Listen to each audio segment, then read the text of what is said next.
Ladies and gentlemen, it is absolutely my honor and privilege to introduce you to Buffalo Bills Hall of Famer Billy Shaw. Mr. Shaw, how are you doing today? I'm doing just great. I'm like everybody else, probably bored to death, but we're health-wise, we're doing fine, and thank you for having me. Absolutely, and health is the most important thing. So yeah, just a quick reminder, I try to do this in all my videos, guys. Try to stay healthy out there through these crazy times. But let's give them something to watch here, Mr. Shaw. Let's talk some Buffalo Bills football. Let's talk about your time with the Buffalo Bills a little bit, if you don't mind. Be glad to do that. I hope you have enough listeners that are my age so they will remember the happenings back in that time. That's right. So first, I actually want to talk to you a little bit about your college career. And you went to Georgia Tech. Was there any reason why you chose Georgia Tech over maybe some other colleges that might have been pursuing you? Well, in elementary school, my favorite high school player, now we're talking Vicksburg, Mississippi. My favorite high school player was a player at the high school named George Morris. Okay.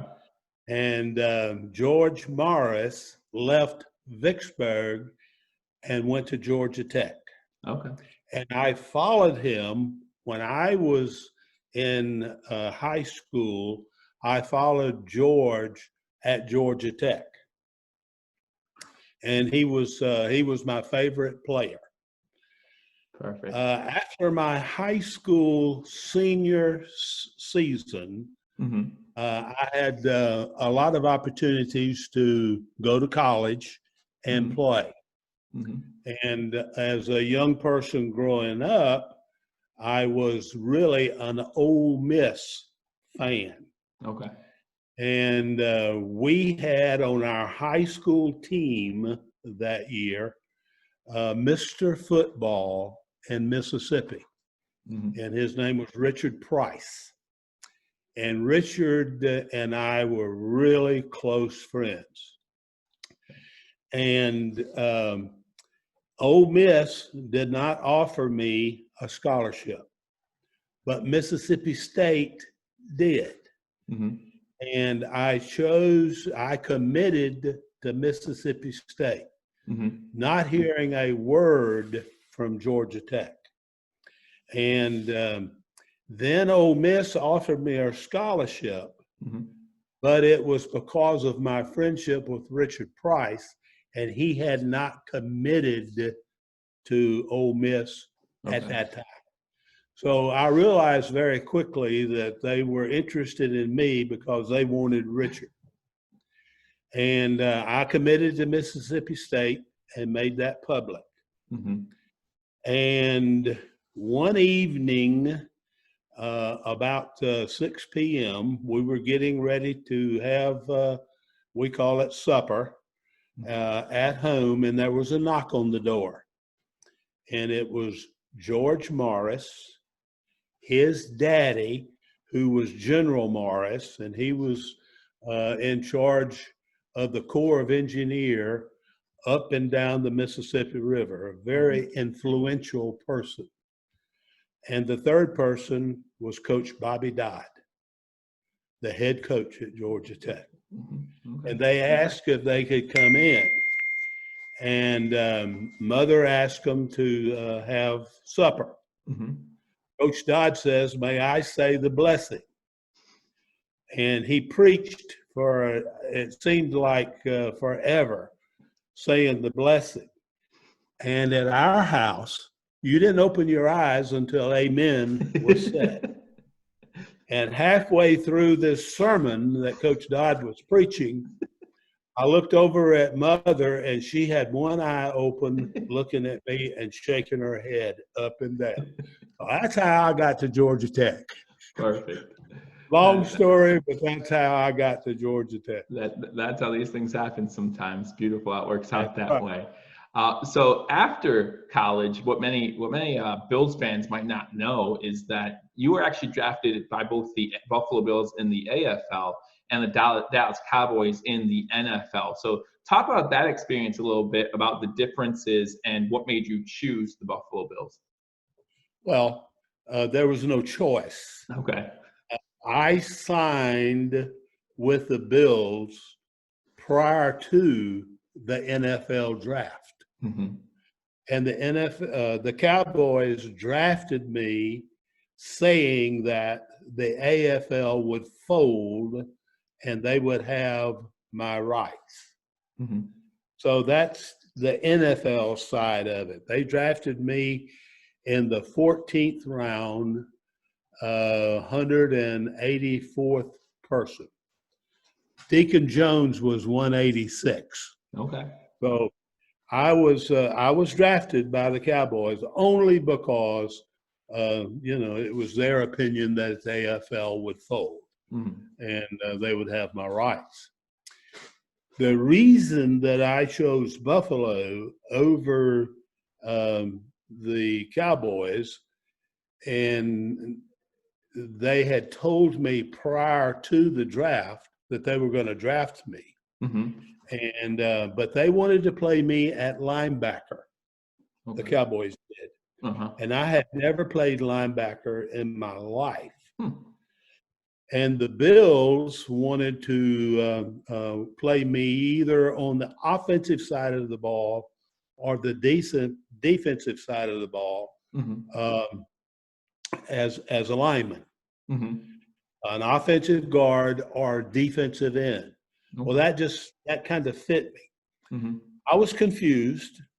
So my best friend at that point in time was Coach Bobby Dodd. And I went to Coach Dodd, and I laid out all of the options that I had.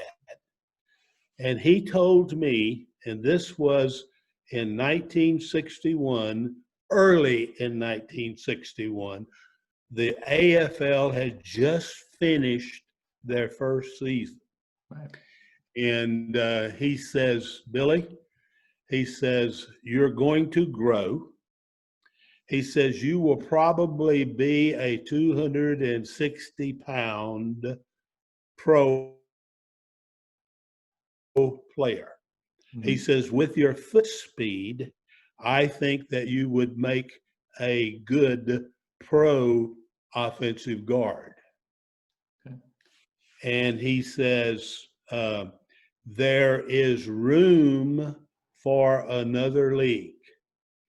He says, in fact, in 10 to 12 years, it's possible that those two leagues will merge. And you can say that you were a part of history. Yeah.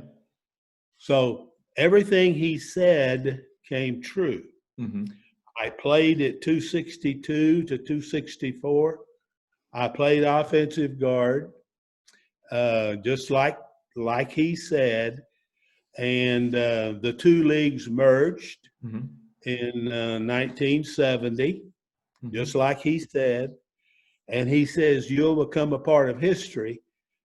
My part of history is that I'm the only Pro Football Hall of Famer in the Pro Football Hall of Fame that didn't play in the NFL. Right. I played my whole career in the AFL. So his guidance was something very special in my life. Right. That's a great story. And then, of course, obviously, most Bills fans know in the early 60s, I believe 64 and 65, as your hat says there, the Buffalo Bills go on to win the AFL championship back-to-back seasons. So as a fan base that's been dying for a championship for, it seems like forever, and some of us haven't lived long enough to experience that in the 60s, what did that feel like, that just winning it all? Well, it was Buffalo's first championship. And till this day, Buffalo still has what I think are the best fans. They're loyal. They, there were times during the early 60s that they weren't happy with us, but they were there. Right. And till this day, Bills fans are tremendous. Yeah. And it was more fun winning 64 and 65 for them. Yeah. And, where that leads us is that we had a chance to do it a third time. Yeah. No. Well, we actually were in the playoffs in 63. And we tied with Boston Patriots for the East title in 63, had a playoff game, and they beat us in Buffalo. And so we knew how it felt to be on the opposite side. And then we won it in 64 and 65. And my most regrettable thing that happened in my career was losing that ball game in 66. 66. Not that we would go to the AFL, NFL championship game, which becomes the Super Bowl. Right. It's because we let our fans down. And we went into that game a little bit on the cocky side. We had played Kansas City twice during the year. They beat us in Buffalo. And 3 weeks or 4 weeks before the big game, we beat them in Kansas City. And we underestimated the talent that they had. And they beat us handily. I've forgotten the score, something like 31-7. Okay. It was bad. And that's my most regrettable, chance that I had that we didn't take advantage of. Now, and I'm glad you brought this up, because a lot of fans don't know this. Before the Super Bowl was the Super Bowl, it was the AFL NFL championship game. The two leagues did not merge immediately. It took, I think, 4 years until they finally officially merged. You can correct me if I'm wrong there. But when you guys lost to the Chiefs in 65, the next 66, yeah, I'm sorry. The next week, were you guys still cheering for the Chiefs as they were part of the AFL, or did you find yourself not watching the game at all, or what were your reactions to the first ever, what we know now as Super Bowl? Whoever had come from the AFL to play in that game, hoping that it was us, but it wasn't. So yes, I was a huge Kansas City fan, just like I was this year at the Super Bowl. Yeah. I always pull for the AFL team. Sure. And yes, pulled for them big time. Yeah, that's great. So you talked a little bit about your least favorite memory or thing you regret the most about playing with the Buffalo Bills. What's your favorite memory from playing back in the 60s with the Buffalo Bills? Well, it was nothing personal, because that 64 65 team, 66 team, we were very, very, very close. And, it was regrettable as an individual player that you let your teammate down and that we didn't win. We let, as I said earlier, the down. It was so disappointing. Because I think we thought that we had a real chance, and I wanted to play, the NFL. I just wanted to play them bad. Not that I had any animosity against them, but there was some very unkind words said, about the AFL. And I loved it. I loved the AFL. Mm-hmm. Fortunately, the Buffalo Bills' makeup back in the early 60s was we didn't pass the ball every play like some of the other teams did. Sure. We ran the ball, and it featured the two guards. Mm-hmm. And because Joe O'Donnell was the other guard, Mm-hmm. and we were almost identical in size. We were almost identical in foot speed. And we captured the long trap and the long sweep. Okay. And they were very successful plays. And that was one of the reasons that we were champions Mm-hmm. in 64 and 65 and got to a championship game in 63 and lost the big game in 66 Right. Mm-hmm. because of the offensive line play, and we had a tremendous defense. Yeah. Uh, our defense was unreal. It still holds some Buffalo Bill records. Right. And, there was no animosity on that team. Everybody pulled for everybody else. Mm-hmm.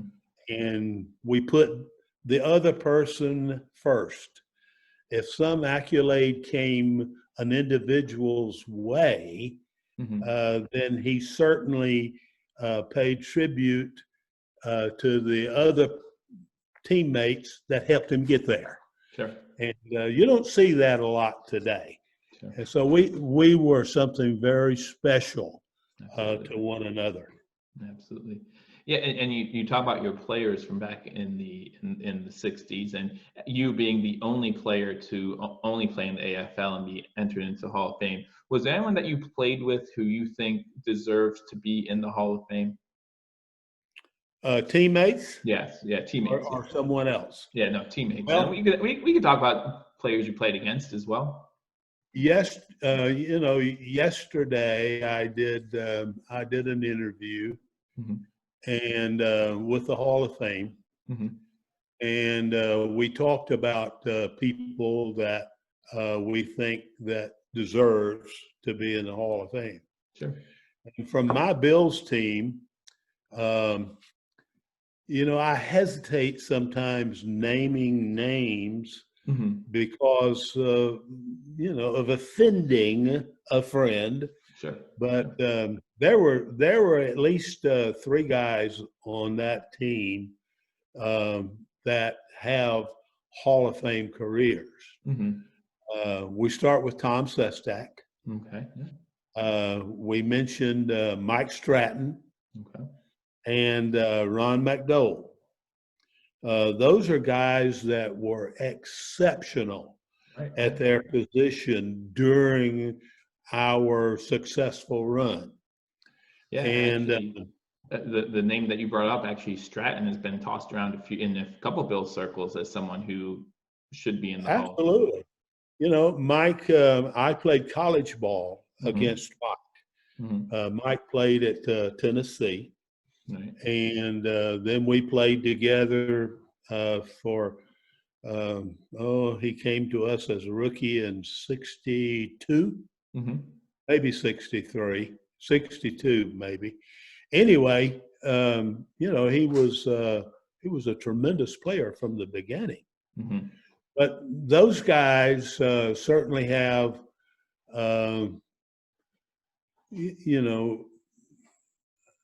they have a chance at some point in time, Yeah. to get in. Sure. And as a player, I think every offensive lineman, every defensive lineman has a player that we call our nemesis. Mm-hmm. And my nemesis was a defensive tackle that played for the old Boston Patriots. Okay. By the name of Houston Antoine. Okay. And there were nights that I try to go to sleep, Mm-hmm. knowing that I was going to have to play against him, the next day. Right. And he was a tremendous, talented defensive tackle. And I don't like to say this, but he probably won as many battles against me as I won against him. Okay. He was built different than most defensive tackles. Houston probably was 5'10". Oh, wow. And he weighed 270, 280, Sure. but quick as all get out. And I didn't play any college ball against him. But we played in the college all-star game in Chicago. We played the Philadelphia Eagles, the NFL champion that year. And Otto Graham was our coach. Yeah. And he was playing me at defensive tackle. And he was playing Houston Antoine at offensive left guard. Okay. And it was a flip of the coin as to who was worse, me at tackle or Houston at offensive guard. I was playing behind Bob Lilly. Okay. So I knew that my life was short in pro football if that was the example that I had to follow. But after a week or so, Houston hurt his ankle. Okay. And Otto Graham switched us. He moved me to guard, and he moved Houston to defensive tackle. And the rest is history. Yeah, absolutely. Yeah. And speaking of the rest being history, so let's jump forward a little bit. The year's 1999. Where were you, and how did you find out that you were going to be inducted into Hall of Fame? And again, talk about that experience a little bit as well. Well, I was the senior candidate right in 1999. The senior candidate the year before was Jerry Kramer. And Jerry Kramer didn't get in. And he was Mr. Offensive Guard. He, along with Gene Hickerson from Cleveland, they were Mr. Offensive Guards in pro football. Yeah. And so I didn't get my hopes up. Okay. Because, if they don't take Jerry Kramer, why would they take Billy Shaw? And I was extremely nervous about, that vote. I came to the house. I asked the children not to come. I asked my friends that wanted to come over and watch on TV not to come. I had one friend come anyway. And I probably couldn't have kept him at home if I wanted to. But when they announced it, in years past, the first Hall of Famer announced was the senior candidate. Okay. In 1999, the senior candidate was announced last. Now, did you know that going into it? I had no clue. I knew that the senior candidate was always first. Right. But there was no, from what I understand now, there was no set, schedule. Right. So after 4 guys had been introduced, and I knew there would only be one more because they only took 5 back in that day. My hopes were, down the drain. Sure. And then they announced my name. Well, and then the phone started ringing, and there was a period of time there that I was distraught. Yeah. Disappointed, wanted to cry, but didn't. And that was a very, very special special day. Mhm. Yeah, so I look at the 1999 inductions for that year, and these are the names that you were inducted with, just to give everyone kind of like a who's who in football circles: Eric Dickerson, Tom Mack, Ozzie Newsome, and Lawrence Taylor. That must have been quite a weekend, if you will. Well, it was, and Mhm. I had never met any of those guys Sure. before. Sure. And we left. We all gathered um in Las Vegas Hmm. a couple of days after, and then we all flew to Hawaii for the Senior Bowl, for the Pro Bowl. Well, right. Hmm. And that was the first time that I had been around any of those guys. Hmm. And Tom Mack, being an offensive guard, I Hmm. certainly knew who he was. Right.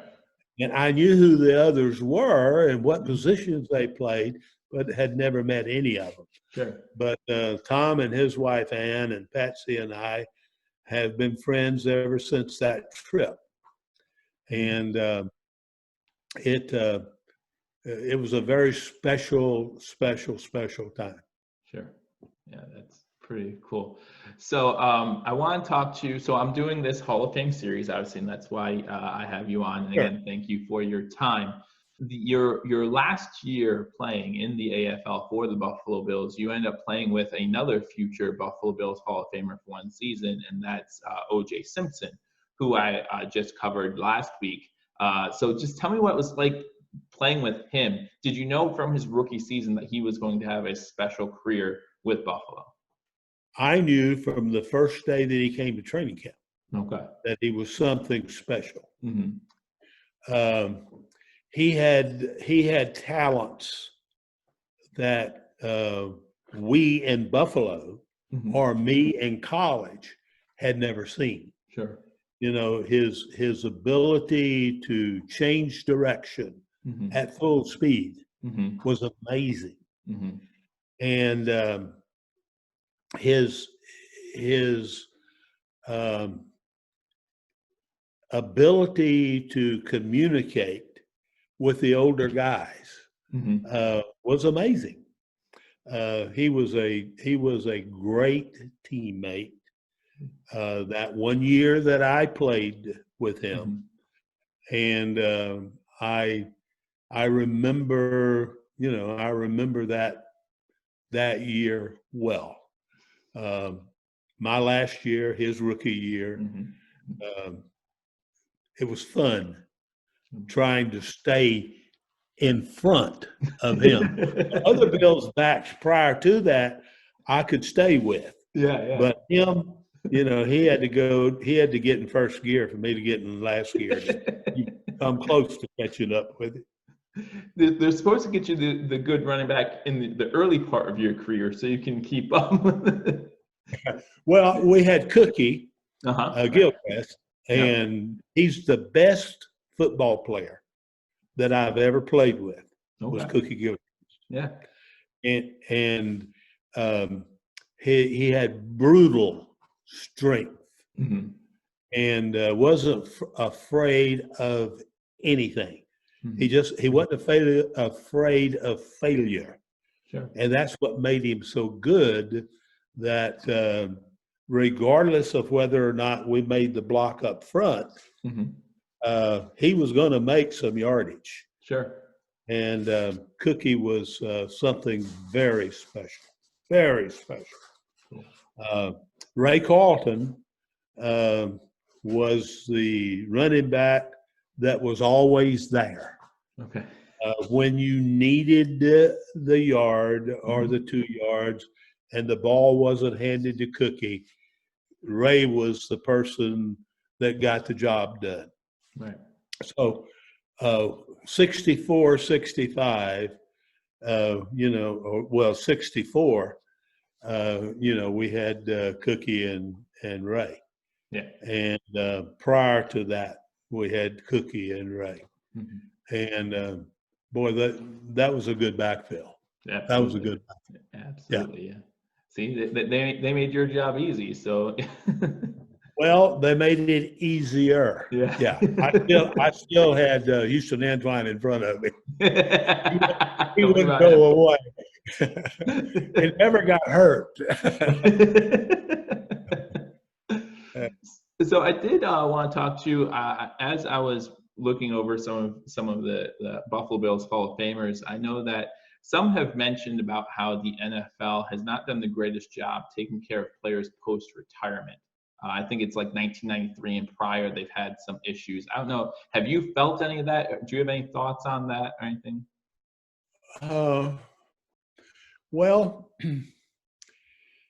there are some opportunities that we had to take advantage of, Mm-hmm. and I'm not going to put any guy down Right. that took early retirement. Mm-hmm. Back in the beginning, we got $250 a month Mm-hmm. times the number of years that you played. Okay. And then that was one option. Mm-hmm. Another option was that you could take early retirement Sure. at age 45. Mm-hmm. And then you had a third option that you could take retirement, Mm-hmm. same numbers, Mm-hmm. at 65, but it increased 261.9%. Mm-hmm. So I was working Mm-hmm. and hadn't planned to retire until I was 65. Okay. And so I finished my business career at age 65, Mm-hmm. took Social Security at 66, Mm-hmm. and my NFL pro football retirement at 65. And so, Patsy and I have done fine. But then the last, there was an addition to the retirement Mm-hmm. called the Legends retirement. Yes. And I don't remember the year that came about, but it's 5 or 6 or 7 years ago. Yeah. Mm-hmm. And it was $176 a month times the number of years you play. Okay. Sure. And then this year, the 250 was raised to 500. Mm-hmm. Was it in 500? the new CBA, right? Yeah. 500 or 550. Mm-hmm. Anyway, they added the Legends retirement to the original retirement. So I got my retirement increased another $175 a month. Okay. So, there are guys that took the early retirement that are, Yep. really struggling. Yes. Mm-hmm. In my particular case, having had the opportunity to, have a business career Sure. that was very successful for me. Mm-hmm. And so retirement numbers didn't mean that much to me at the time that retirement became available. Mm-hmm. And so being able to wait was a major blessing, for us. Yeah. Yeah. So I have to ask, are you still keeping up with the Buffalo Bills? Oh, yes. Absolutely. I'm as big a Bills fan as any Bills Mafia or any of the fan groups. Do you find yourself jumping through tables, or do you have to draw a line somewhere? No, but I find that my favorite player Mm-hmm. right now, and I've never met him, never talked to him, wouldn't know him if he walked through my front door, is Josh Allen. Yeah. I think that he has what it takes Mhm. to bring the Bills to where they want to go. Awesome. Yeah, and I was just gonna ask you, what do you see the projections this year? Obviously, everyone is talking about the Buffalo Bills being the favorites in the AFC East with Tom Brady gone. Now is the time for the Bills to maybe step up. Do you see the Bills Well, winning the I AFC? wanted to do it while he was there. Yeah, Yeah, right. Yeah, I agree yeah, with that. But yeah. do you think this is our year now? Do you think that we have the team to win the AFC East to maybe get back to the championship game? Well, you asked me if I was a Bills fan, Yes. and yes, I am a Bills fan. I think that they have what it takes Hmm. to be very, very competitive beyond the season. Sure. And I'm very appreciative of and have a lot of respect for the coaches Hmm. that are there. Hmm. Um, in 2017 football season, I have a grandson Hmm. that worked for Coach Dable, Okay. offensive coordinator Yeah. at Alabama. Hmm. My grandson was a graduate assistant, Hmm. and they won national championship. He's got more rings than I've got. So with Coach being there, Yeah. it's made it special to still be a Bills fan. But Absolutely. I'll never change that. I've got too many. I've got too many memories of Buffalo and the fans not to be a Bills fan. So it hurts me when they don't play well and get beat. Well, hopefully we don't have to suffer through that too often this coming up season. Yeah. But Mr. Shaw, I want to thank you so much for joining me for this interview and just for your time. I hope that all of the fans of Believers Talk, all my fellow believers, enjoyed this interview. Any last parting words?